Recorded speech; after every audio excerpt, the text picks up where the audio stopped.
Hola, bienvenidos al podcast de Mi vieja quería una abogada. ¿Qué es un podcast?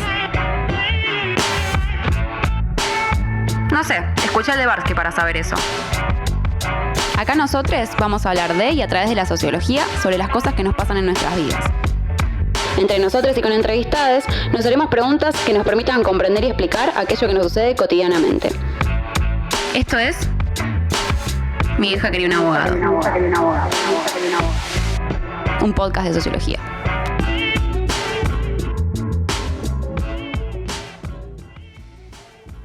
Bienvenidos, bienvenidas, bienvenides a Mi vieja quería una abogada, ¿no? La versión solo mujeres del podcast de sociología de Mi viejo quería un abogado, abogada, abogade. Estamos acá con Juli Pulpeiro, con Julieta Grasas, con Manuela Lemos Peña y yo, Galia Moldavsky, que por ahí es la primera vez que me escuchan porque las chicas ya han hecho otros podcasts. Y vamos a hablar del 8M, ¿o no? ¿No vamos a hablar del 8M? Vamos a hablar del 8M. Es la primera vez que no voy, chicas. Perdón, ya arranqué mal. Ya me tendría que retirar. No arrancaste mal, no te retires. No, la verdad que no pude ir. Igual sí recuerdo que fue la primera marcha masiva a la que fui, un 8M. Y me acuerdo estar volviendo en el colectivo a mi casa y llorar. No me acuerdo por qué. Algo habían dicho en el acto central, alguien había hablado que me había quedado dando vueltas y me acuerdo eso, como primera experiencia de marcha, estar en el colectivo. Me cayó una lágrima. Bueno, yo ahora iba a hablar de mi experiencia, pero siento que el llanto me interpela. Hay algo de lo inevitable de llorar. A mí me pasa que me resulta inevitable. O sea, no importa qué esté viendo. El otro día lo hablaba con una compañera del laburo. Hay niñas, lloro. Hay abuelas, lloro. Se están abrazando entre sí, peor. Como tipo, todo me dan ganas de llorar porque es como todo es... era tan impensable hace 5 años, sin ir tan más lejos, 10 ni hablar, pero como todo poner en cuestión tantas cosas, y es un sentimiento tan de comunidad que, o sea, a mí me interpela y me emociona.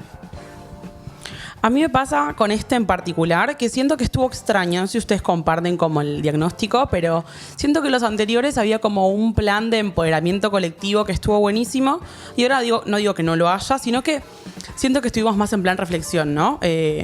Me pasó con las anteriores 8M masivos en Argentina, creo que el 2017 fue el primero como grosso, que había una cuestión más como, bueno, estamos hermanadas, nos tenemos juntas, qué buenísimo, y ahora es como, bueno, esto parece que no alcanza, ¿no? Como, me parece que la violencia que está como en escalada limita un poco la sensación como de, nos tenemos y alcanza, como que me parece que hay una discusión que hay que dar, porque, sentí como que no fue algo tan efusivo o que ya como no alcanza con saber que nos tenemos, sino que también hay que hacer algo más, como empezar a avanzar en espacios que todavía no hemos llegado para realmente como tocar el trasfondo de la cuestión, ¿no es cierto? No sé qué les parece a ustedes.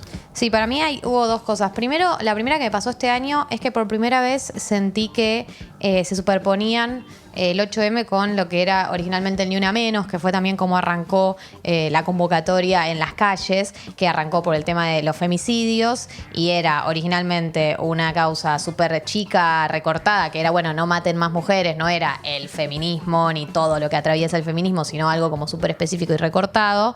Y era muy específico que nos juntábamos los días de Ni Una Menos por ese motivo. Y el 8M era otro concepto, ¿no? Era un concepto que por ahí tenía que ver más con el feminismo más transversal, con las mujeres trabajadoras, con que nos perciban, con las mujeres que laburan en la casa, con lo que fuera, que nos perciban en los espacios.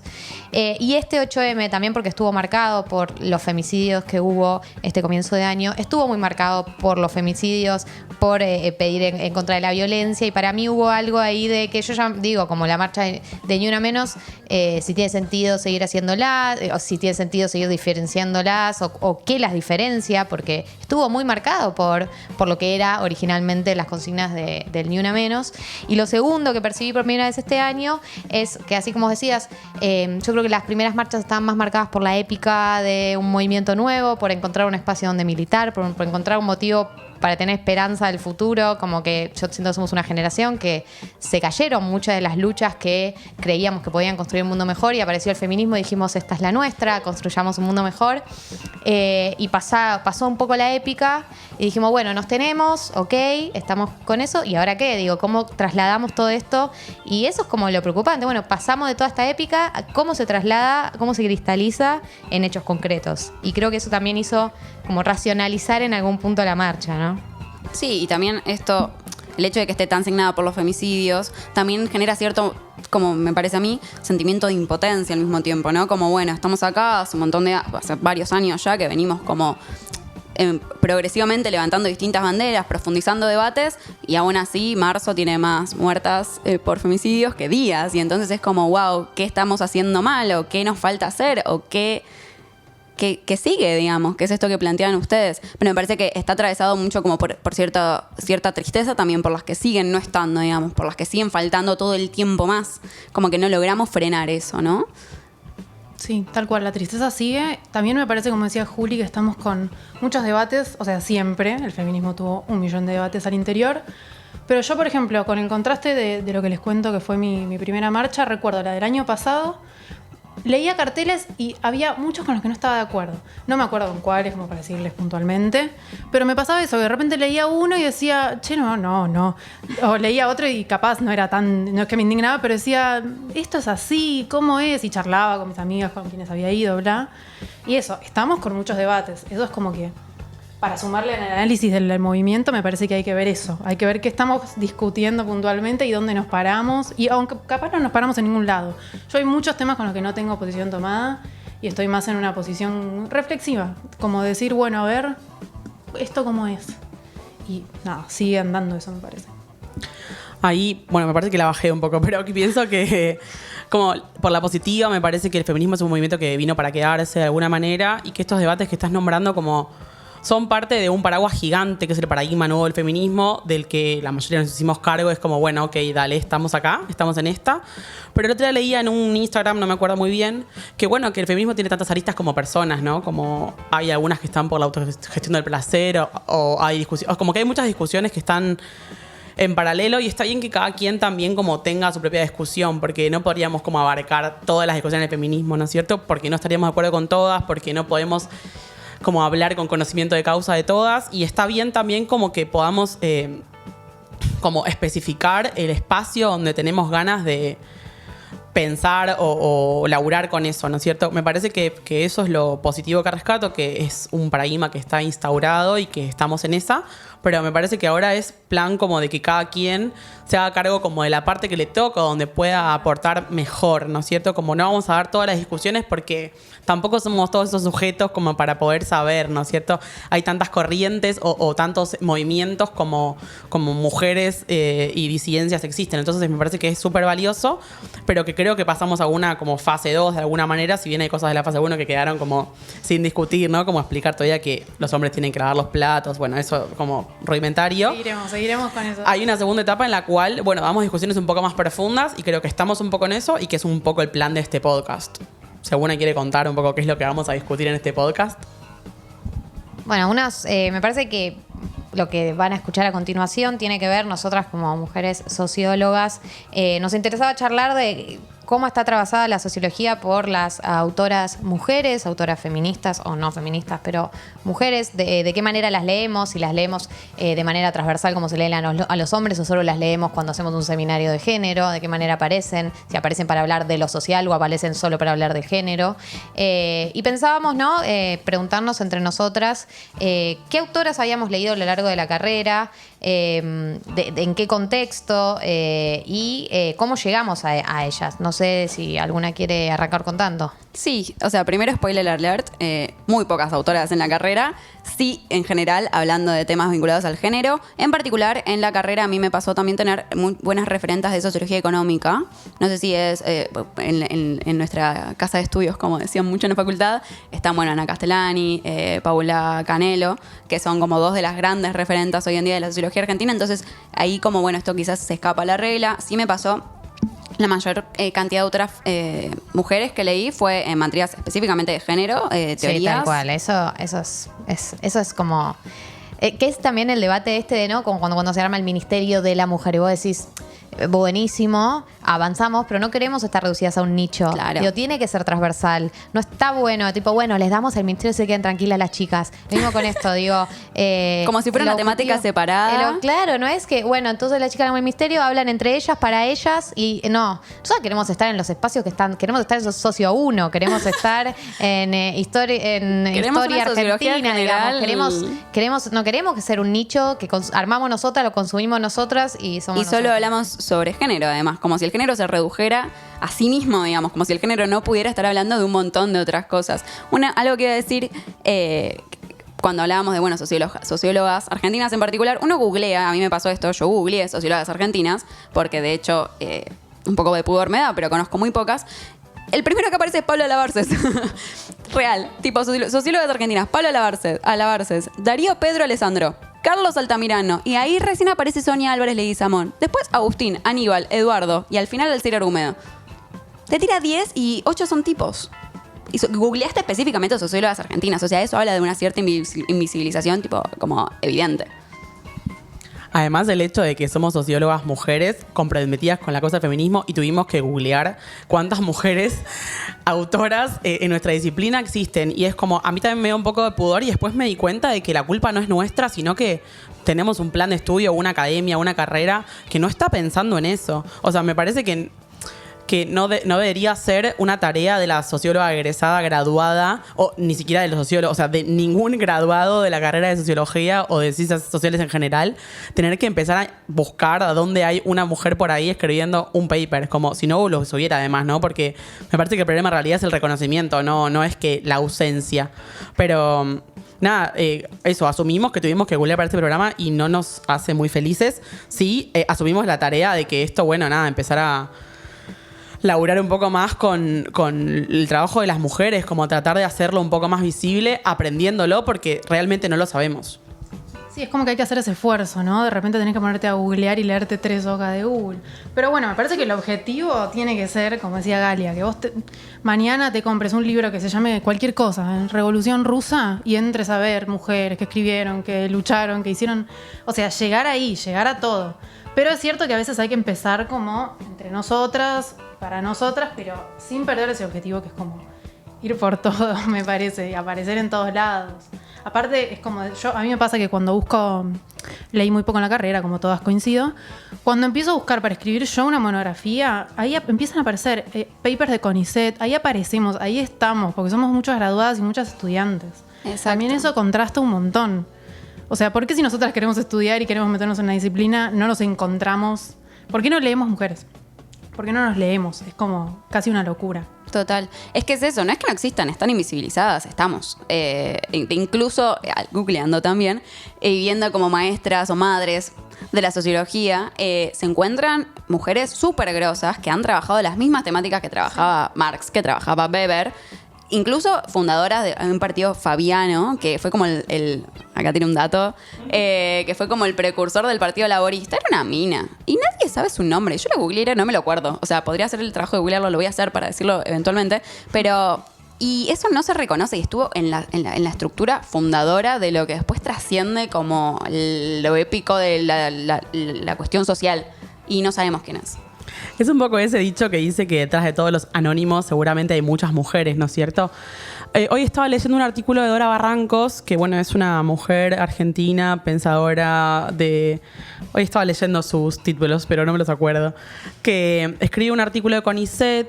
En realidad no es de CONICET, sino Socióloga. como para CONICET. Socióloga, pero además es como... Historiadora, investigadora. Bueno. Van todos los títulos de Todo Dora. eso, o Y sea, ahora- todo lo que es Dora y no sabemos decir. O sea, me da vergüenza de no poder pronunciarlo.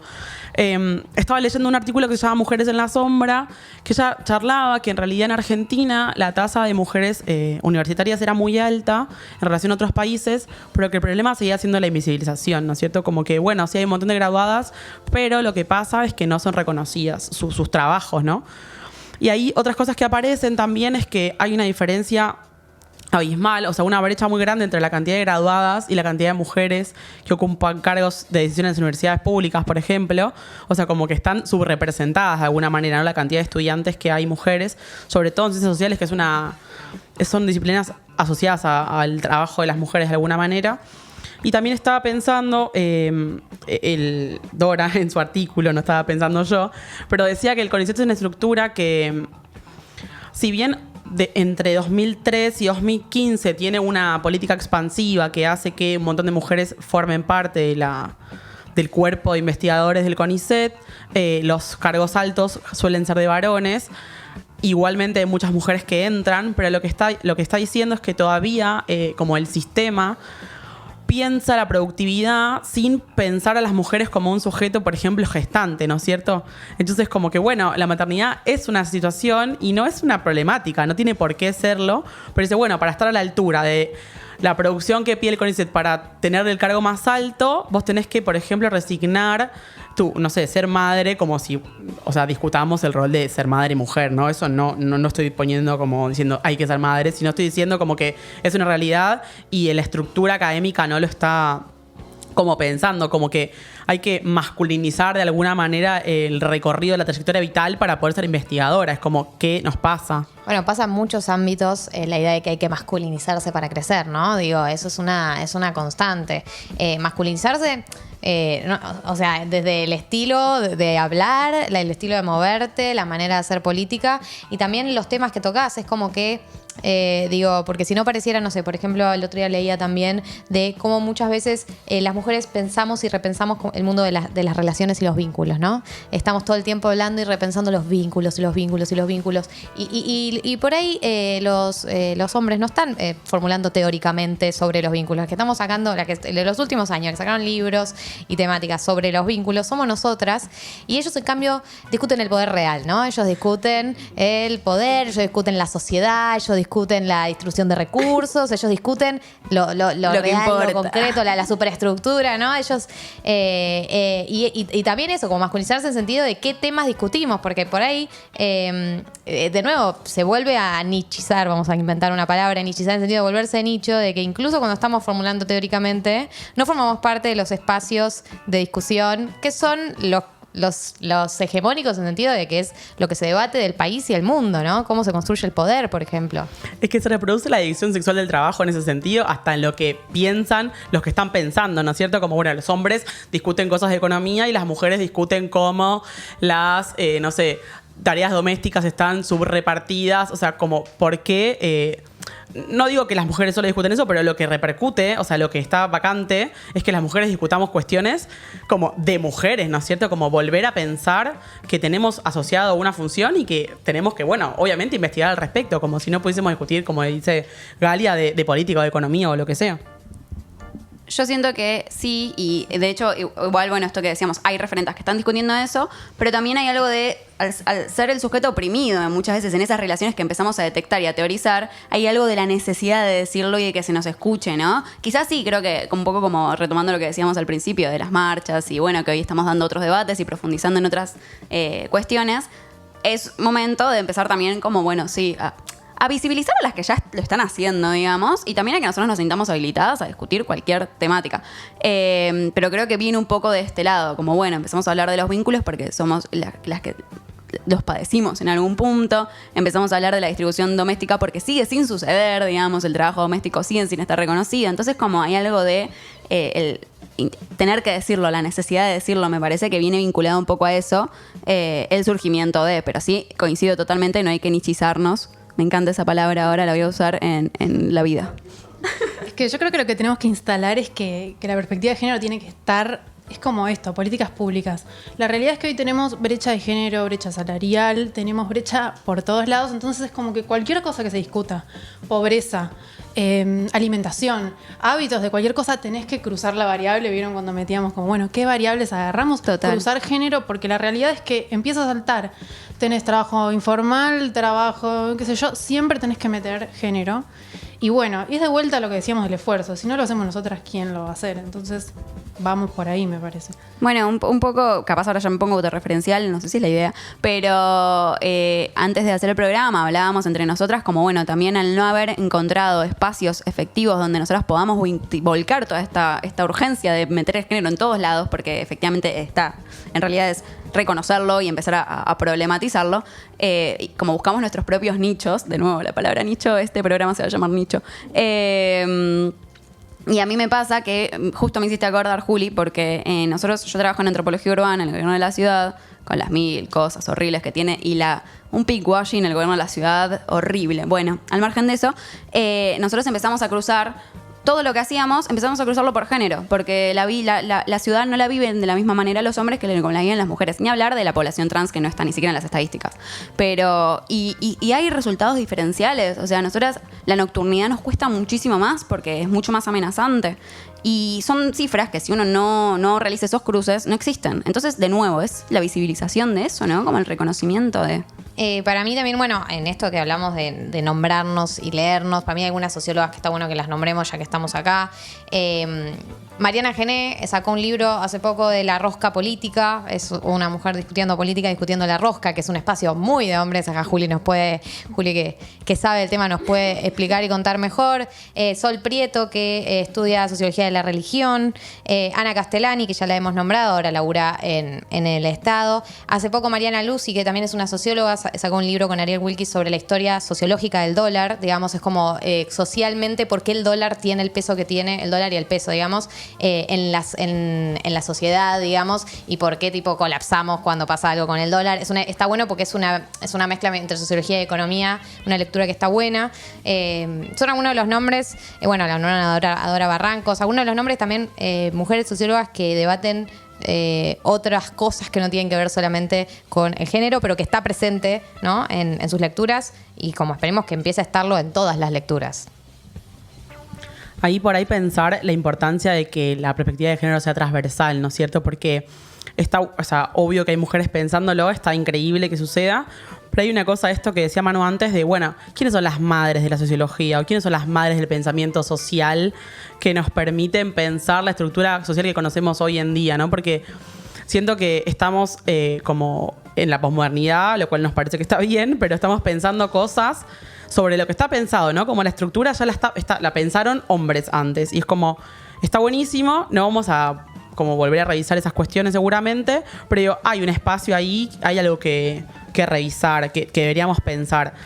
Y además pensaba esto que decía Juli de las políticas públicas, y es en plan, bueno, las carreras tienen esa vacancia porque necesitamos sujetos comprometidos con los sujetos de derecho, que implica ser mujer, pobre en Argentina, ser trans, ser lesbiana, hasta ser gay, digamos, ¿no? Porque me parece que el modelo académico heterosexual, blanco y patriarcal le cuesta mucho poder pensar sujetos de derecho que no sean los propios hombres, ¿no? Y es como, bueno, en plan, si no formamos investigadoras, sociólogas, comunicadoras que puedan pensar desde ese lugar, está muy complicado poder como transformar la realidad en plan política pública, ¿no es cierto? Me parece que eso es una vacancia de las currículas que deberían como resolver ayer, porque, o sea, los problemas están hoy y no tenemos profesionales que puedan hacerse cargo. O sí, o sea, claro que las hay porque las estamos nombrando, pero es como una cuestión de suerte, ¿no? De, bueno,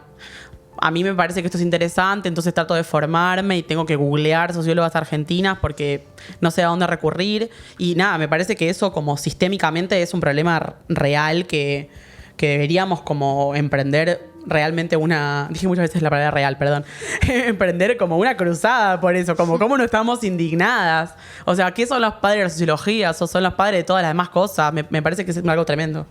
Sí, la verdad que sí. Me parece que en esta línea lo que está bueno es distinguir entre aparecer, tener cargos, tener presencia y, bueno, ¿qué decimos cuando estamos ahí? Porque, a ver, primer problema, no llegamos, no nos conocen, no nos leen, nadie sabe, etc.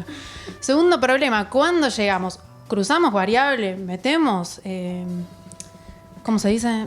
Perspectiva de género. Por ejemplo, yo trabajo en el Congreso, hay una comisión que se llama Banca de la Mujer.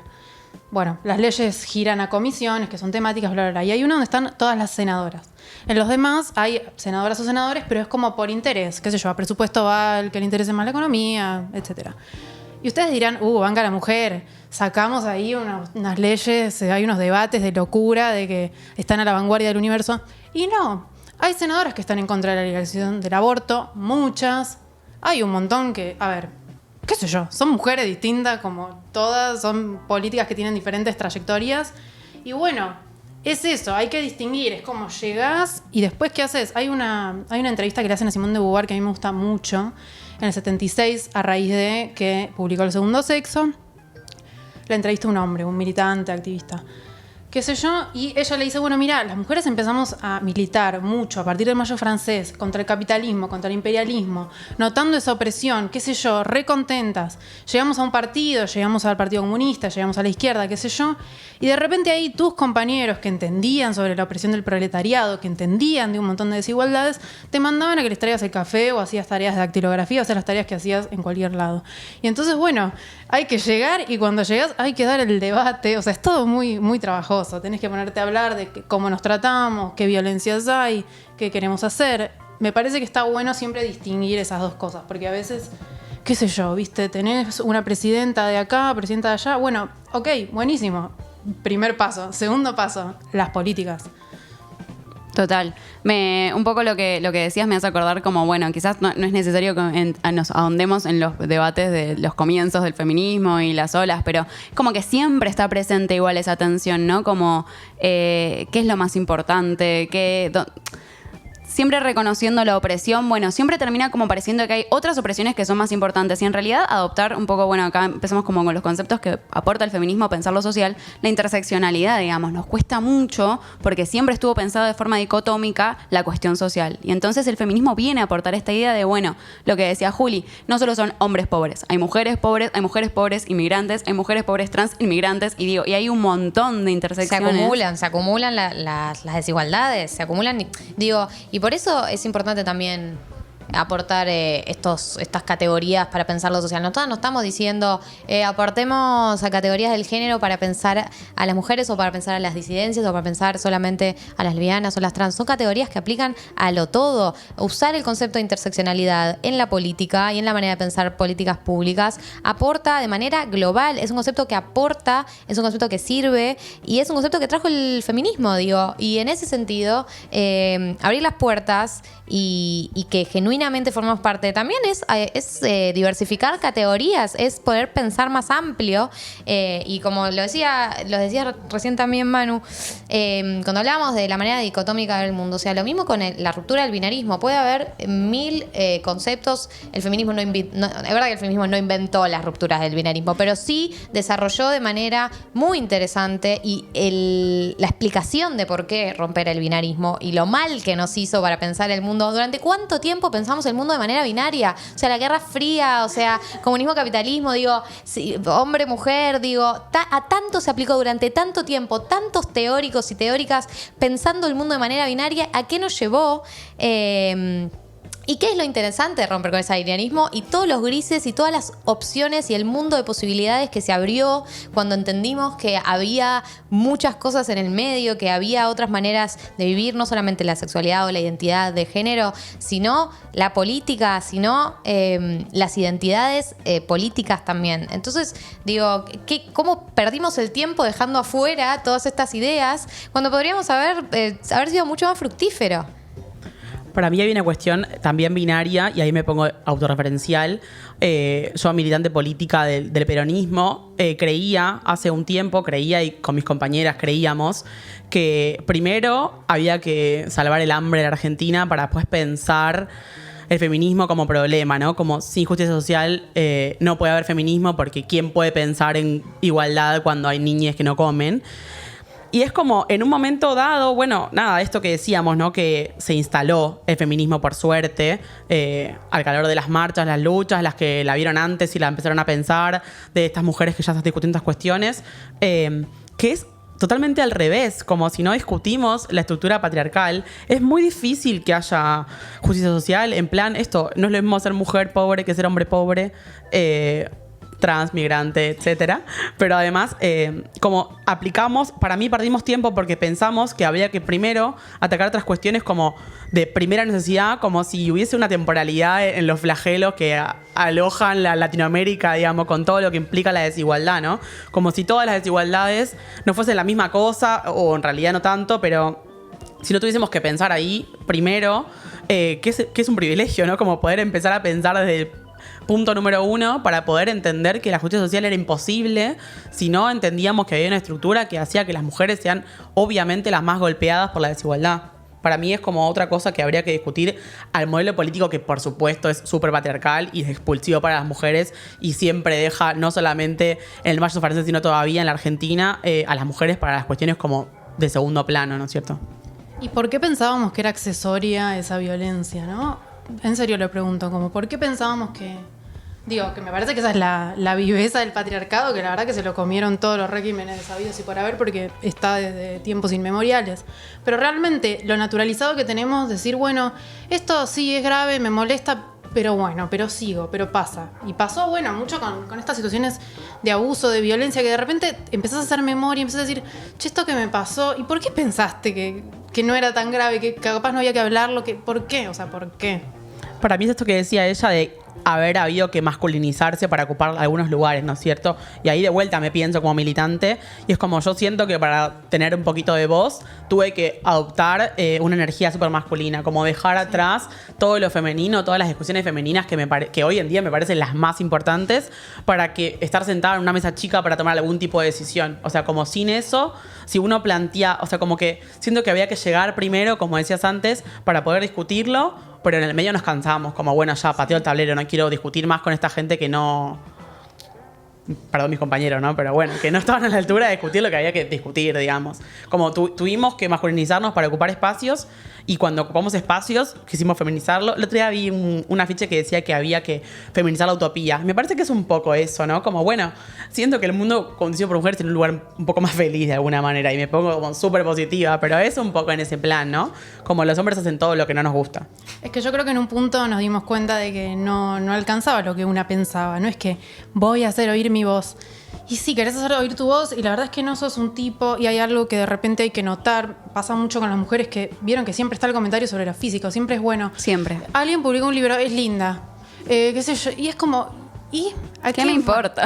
Como, ¿cuándo nos pusimos a hablar si Marx estaba bueno o no? Realmente no ocurre, no sé. Como, Dicho sea de paso, no. Y cargamos con eso, qué sé yo. A Ofelia, ponele, le pasa un montón y es atroz, que sigue el vestido que se puso. ¿Por qué? ¿Qué te importa? Bueno, a Cristina las calzas. Siempre está presente eso. El otro día también pensaba como, bueno, que ahora empezamos a cuestionar esta idea de, bueno, las mujeres que llegan al poder... de nuevo, en el trabajo hicieron pinkwashing, una actividad donde era, bueno, mujeres en cargos de decisión hablando de sus trayectorias. La idea de la actividad estaba buena. Ellas jamás tuvieron perspectiva de género para decirlo, digamos, porque para ellas haberse esforzado tanto, haber atravesado tantas barreras, era un logro personal tan grande que les impedía ver que en realidad no tiene que ser un logro personal, sino que todas tenemos que tener la misma cantidad, el mismo acceso a esos lugares. Entonces hay algo en este lugar también de, bueno, llegamos a esos lugares, no todas hemos tenido la capacidad, las herramientas, la voluntad de incorporar esta perspectiva. Y entonces creo que hoy en día igualmente, mientras ellas decían eso, todas las demás que le estábamos escuchando empezamos a intervenir como diciendo, che, pero no te estás dando cuenta de un montón de cosas. Y está bueno eso, porque en algún punto quizás estos discursos antes pasaban desapercibidos y era como, ah, sí, wow, claro, hay que reforzarse, retragarse el sufrimiento, renaturalizar un montón de cosas, remasculinizarse. Y hoy esta actividad a mí me dio la impresión, eso no era el sentido común imperante en esa actividad. Y está bueno romper con eso también, visibilizar esas rupturas. Es que aparte es como que no tenés manera de zafar, porque te masculinizás, capaz estás desarreglada, qué sé yo, igual, ay no, viniste vestida para el culo, estás en jogging, no te voy a escuchar. Bueno, está bien. Estás arreglada, sos una tilinga. Esto yo lo siento, Parece que por pintarte las uñas estuviste 6 horas pintándote las uñas y no pudiste leer para el final. No sé, sí, la verdad, me pinté las uñas y leí el libro. Yo soy medio, lo reivindico un toque. Porque es como, está bien, sí, me veo como me veo, querés comentarlo, lo comentás y seguimos, tipo, basta. No, y también para mí en la masculinización, Dios. está toda esta también la negación de las emociones como potencia de lucha, digo, del llanto, digo, nosotros vamos a la marcha y lloramos y no es una marcha menos potente que una marcha organizada por hombres, y lo mismo en las discusiones. A veces, viste, esta sensación de que si una discute, en el medio de una discusión te pones a llorar, pierde legitimidad lo que estás diciendo, ¿no? Un problema que tenemos muchas veces, muchas mujeres, ¿no? De estoy en medio de una discusión, me llegan las emociones, no las puedo, porque estamos muy conectadas. Es una realidad, por cómo nos construimos históricamente, socialmente, hablamos de las emociones, nos vinculamos, la laburamos, ¿qué me está pasando? Nos preguntamos estas cosas. Y como eso inhabilita, ¿no? En algún punto te inhabilita, en una discusión. Estás en la rosca, ¿no? La rosca que es medirse quién la tiene más grande, ¿no? Entonces es masculinizarse, para yo también la tengo. Y no te quiebres, no te conectes con las emociones, no llores. Digo, todo eso también de dicotomizarlo, las emociones por un lado y la construcción política por otra, que hay algo bello en poder encontrar la potencialidad, en construir política, poder, tener fuerza, ser violenta si queremos serlo, pero vinculadas con las emociones. Eso es algo que para mí venimos a aportar y que es hermoso, es poético, digo, es bello construir desde ahí. Es un lugar mejor. Eso no quiere decir que la emoción, la tiranía de las emociones, ¿no? Digo, eso tampoco. Un poco sí. Pero muchas tuvimos que filtrarnos o que disimular esa parte nuestra, que los hombres lo hacen hace tantos años, ¿no? De tenerlo tapado. No todos, no todas, no vamos a generalizar, vamos a hablar de mandatos, ¿no? De cómo se construye la feminidad y cómo se construyen las masculinidades o las feminidades. Y creo que también esto es importante ese aporte, y a veces lo tenemos que disimular, ¿no? A la hora de construir poder. Para mí ahí lo que está es el estereotipo, ¿no? Decías lo que se espera de una mujer o de un hombre, o de qué es ser femenino o qué es ser masculino. Es como desarmar la idea de mujer frágil, ¿no? Como, bueno, no somos nada frágiles, o sí somos frágiles y somos fuertes también al mismo tiempo. Y eso está bien también. Es una potencialidad para mí súper zarpada. Y ahí, como les tiré un paro a los hombres hace un rato porque estaba enojada, pero ya se me pasó, también es como dar el espacio de que ellos puedan discutir su masculinidad. Me parece que es algo súper importante. O sea, primer paso, no, mentira.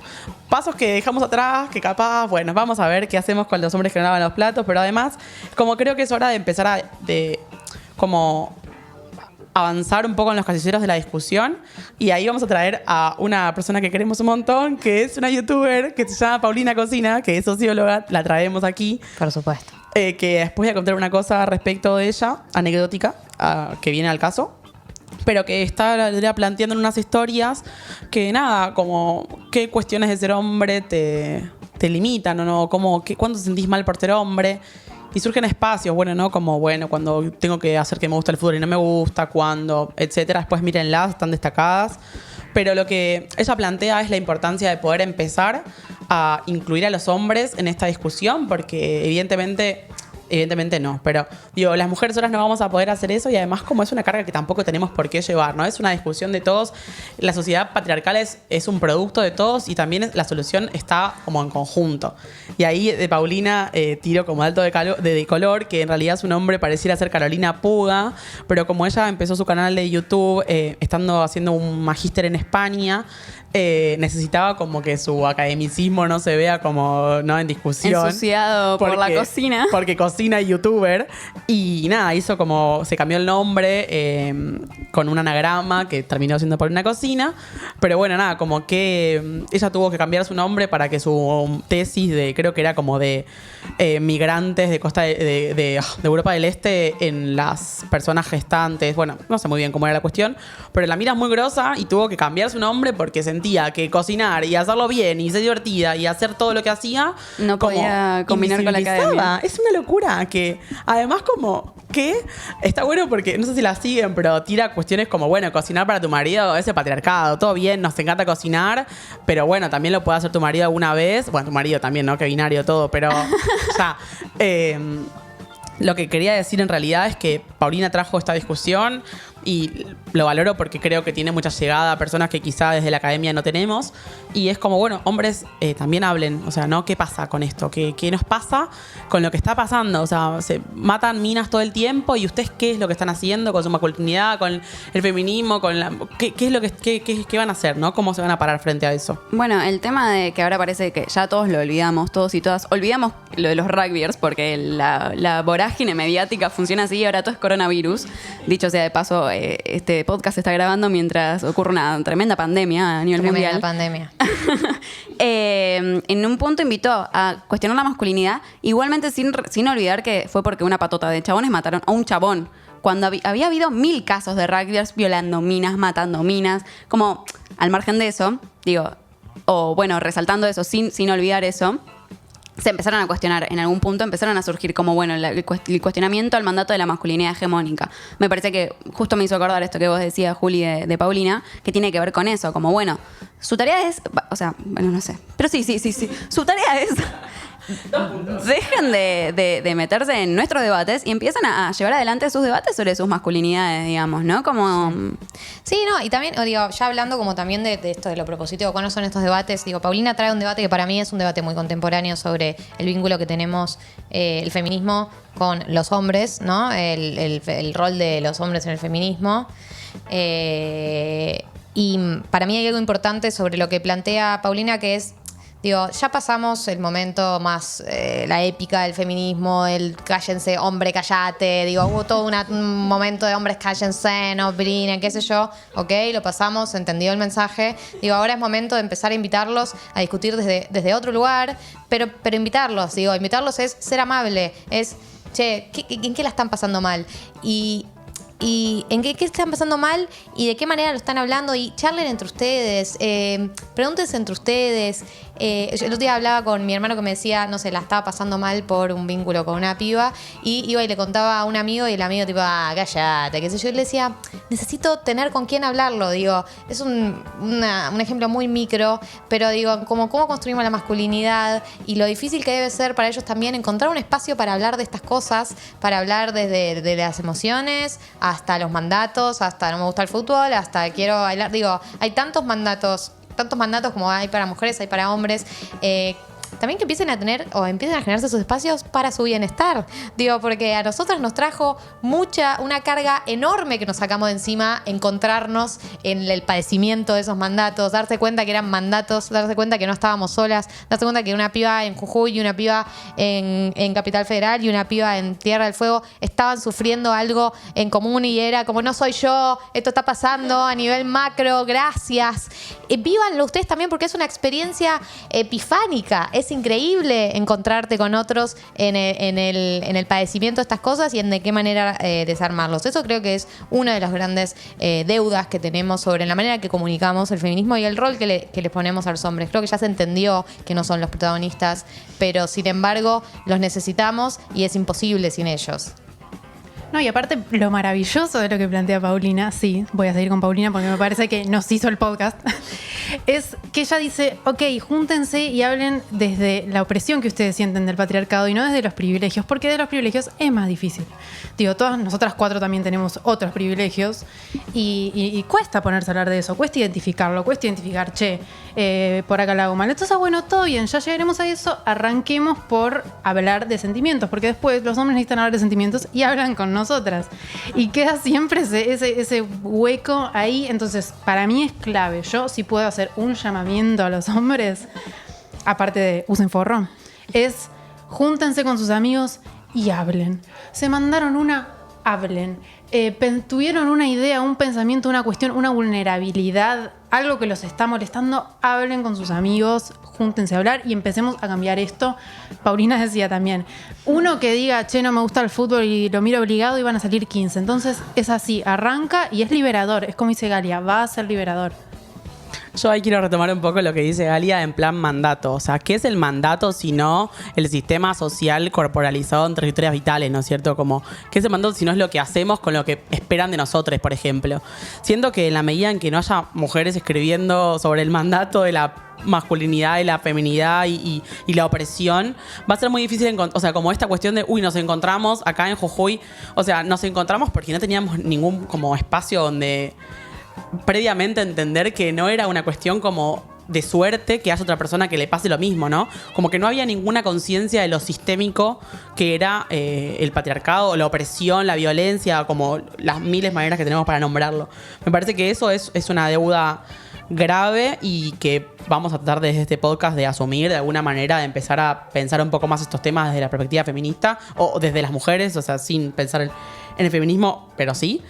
Y después quería como no dejar pasar una cosa, que en la semana estuvimos como tirando unas preguntas en el Instagram, que por favor síganos, somos @título en trámite. En Twitter también estamos, así que nos pueden encontrar. Y nada, tiramos unas preguntas en plan de lo que estábamos hablando antes, de cuántas mujeres sociólogas o pensadoras del campo de las ciencias sociales conocían. Y nada, las preguntas están muy... quiero decir una palabra que no me sale. Bueno, están todas muy cerca de estar... Bueno, no puedo hablar, chicas, hoy no sé qué me pasa. Menos de 10%... Menos 10... Un partido de fútbol. Un hombre gritando gol de una manera desquiciada. Pensé que había un coronavirus en el medio del Parque Centenario. ¡Qué miedo! ¡Qué miedo ese señor! Aparte, ¿quién juega gimnasia? O sea, ¿quién está jugando tan importante? Bueno, no importa, vuelvo. Qué suerte porque me sacó este mal trago de no poder decir que lo que quería decir. Las respuestas saltan que la mayoría de los lectores de nuestro Instagram conocen a entre menos de 5 y menos de 10 mujeres sociólogas o pensadoras, que al mismo tiempo menos de 5 y menos de 10 encontraron en la currícula universitaria, que es lo que decíamos antes, como por favor incluyámoslas. ¿Cuántas autoras clásicas de las ciencias sociales conocen? Menos de 5, más de 20 respuestas, cuando no hay casi ninguna en las otras categorías. Frente a la pregunta de que considerás que ser mujer es un impedimento para desempeñarse como en el ámbito académico, hay como una paridad que varias personas dicen que ya no. No me voy a poner explícita, pero hay muchos hombres diciendo que ya no, con lo cual lo pondría como un poco entre comillas. Y después, última pregunta que hicimos, que tenía que ver con si pensaban que la perspectiva de género era una deuda de las ciencias sociales. Y bueno, hay un amplio 88% que dice que sí, que bueno, evidentemente es eso que tratamos de... O sea, nos comprometemos a tratar de discutir, al menos no vamos a poder cambiar la currícula, o no sabemos, por ahí sí, más adelante. Pero nada, bueno, que esto evidentemente no es una cosa solamente nuestra, sino que ustedes también lo... Ay, ustedes, me encanta porque digo como si fuese un montón de oyentes, pero estoy confiada de que sí. Lo han marcado. Y nada, también desde este lugar del Instagram esperamos poder como nombrar a algunas mujeres autoras también, que lo estén esperando porque nos comprometemos con esa causa. Nada, creo que para cerrar habíamos dicho algunas de las deudas pendientes o de los debates que para mí van a marcar la agenda o deberían marcar la agenda del feminismo. Hablamos de esto, de la manera en que nos comunicamos con los hombres, el rol que tienen, y uno de los grandes debates que parece que siempre se está por dar pero nunca se termina de dar es el del giro punitivista, ¿no? Que quiere decir la manera en la que hacemos las denuncias y hacia dónde creemos que tienen que ir las denuncias, si creemos que tienen que ir siempre hacia la justicia, hacia penalizar, hacia aislar socialmente a esa persona, o de qué manera se construye un mundo distinto. Digo, el debate sobre los scratches, hemos tenido en el 2017 y parte del 2018 una ola de scratches muy muy grande. Algunos, o digamos, el scratch surge como herramienta para situaciones donde una de las personas tiene tanta impunidad y tanto poder que no queda otra alternativa a el scratch público, dícese represores genocidas, o como pudo haber sido también el caso de Juan D'Artés, actores, actrices, directores, Harvey Weinstein, pienso, no sé, gente con mucho poder. Repreguntarnos si realmente es la herramienta, digo, más allá de decir, cada una denuncia como puede, como quiere, nunca nadie va a filtrar a nadie la manera que elige para denunciar, pero sí es nuestra responsabilidad no decirlo solo cuando estamos con amigas en una cena, decirlo públicamente, si es siempre la herramienta que queremos, que es la que construye un mundo mejor. Porque además hay que preguntarnos a dónde nos llevaron todas esas horas de Scratch, en dónde terminaron, en dónde terminó todos esos hombres, dónde terminaron, se replantearon sus prácticas, están ahora formándose, se están educando, hay espacios, o simplemente quedó en el aislamiento, el linchamiento y se terminó ahí. También para preguntarnos qué tipo, de qué manera se construye a futuro, creo que ese es uno de los debates. Y después está un debate más grande que todas nosotras mismas, que no lo vamos a dar acá porque tendríamos que empezar el capítulo de cero, que es obviamente entre el trabajo sexual y la prostitución, o lo que las personas que consideran que hay que regular el trabajo sexual y quienes consideran que hay que abolir todo tipo de prostitución o mujeres en situación de trata. Y posturas en el medio también. Y posturas en el medio, también rompiendo con el binarismo. Hay muchas de nosotras que no tenemos una postura tomada y que no creemos que sean opciones completamente contradictorias. Yo me ubico en esa línea. Y dentro de esto también de lo que es el punitivismo, que creo que el punitivismo en realidad es gente punitivista que está esperando lo que sea para ser punitivista, que aprovecha y es punitivista en lugares. Una tendencia hater, digamos. Sí, una tendencia hater, que es también la persecución entre compañeras. Para mí hay mucho en redes sociales, mucha persecución entre compañeras. Mirá lo que puso esta, mirá la manera en la que esta encaró esto, mirá la manera, se está dando eso mucho también. Y para mí es para repreguntárnoslo y para que sea una prioridad, porque no sé qué estamos construyendo de esa manera. Exacto, sí, el hecho de basta de seguir reproduciendo mandatos y que nos sigan generando miedo a hablar, digamos, ¿no? Como nos costó tanto alzar la voz, que ahora de empezar a juzgarnos entre nosotras y que de pronto de nuevo sea difícil en ponerse a hablar porque el miedo al castigo es un tema. Y de vuelta aparece la culpa, que es este factor tan enorme que estamos tratando de dejar un poco de lado. Y que si hablas tenés culpa, pero también si no hablas también tenés culpa, porque entonces no lo estás publicando. ¿Cómo es esto? ¿Cómo es? Me lo pregunta, ¿cómo es? Bueno, yo quería decir lo último que voy a aportar a este programa, que es como acá no juzgamos trayectorias de compañeras, sino que las tratamos de reivindicar, y se hizo largo el programa, pero no quería dejar de decir que hay un proyecto de unas compañeras sociólogas que piensan lo mismo que nosotras, en plan de la vacancia de las mujeres pensando, y se dieron cuenta que en realidad la vacancia es de los planes de estudio y no de la existencia en sí, que se llama Pioneras, que es un proyecto audiovisual que tienen unas compañeras también egresadas de la UBA, que búsquenlas en redes porque hacen entrevistas a Alcira Argumedo, Dora Barrancos, a Susana Checa y algunas otras mujeres que estuvimos nombrando y que está buena para ver también, ¿no? Como visibilizar. Bueno, y así llegamos al fin, de hecho, de este capítulo. Un poco decir también, y sin estirarlo más, porque entiendo que se extendió, que habíamos pensado en darle también esto que trae Julia a Pioneras, más tiempo de pronto en el podcast, pero evidentemente hay tanto que queremos decir al respecto de un montón de temáticas, que bueno, los tiempos a veces se exceden. Entiendo que planteamos emergentes hacia el final, entonces quizás eventualmente las retomemos. Esto es una invitación a o vivo a mis compañeras en el set. Así que probablemente nos sigan escuchando. Eso fue todo. Esto fue Mi vieja quería un abogado o un abogade. Un podcast de sociología.